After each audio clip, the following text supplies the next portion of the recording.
gives Samson great strength on one condition: he must not cut. God wanted Samson to rescue the people of Israel from the hands of their enemies, the Philistines. Okay, ako naman yung kasama mo dito. Ako si Delilah.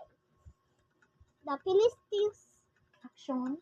Okay, the Philistines paid Delilah,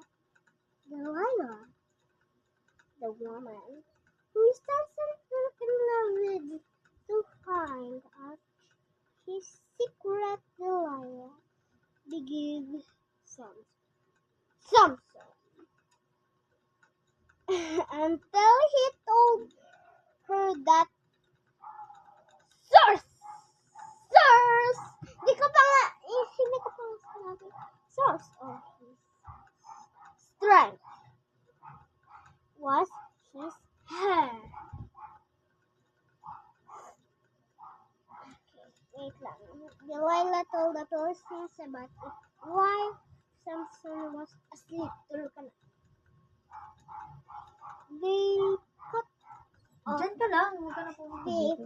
cut off I-action mo lang his siya. hair. Become weak. He put out his eyes and chained him in a prison.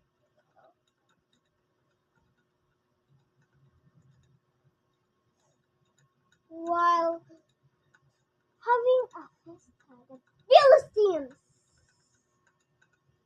took Samson out of prison.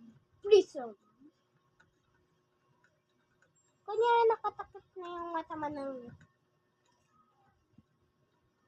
prison and mocked him.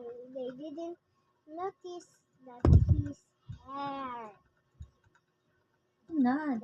hair had grown.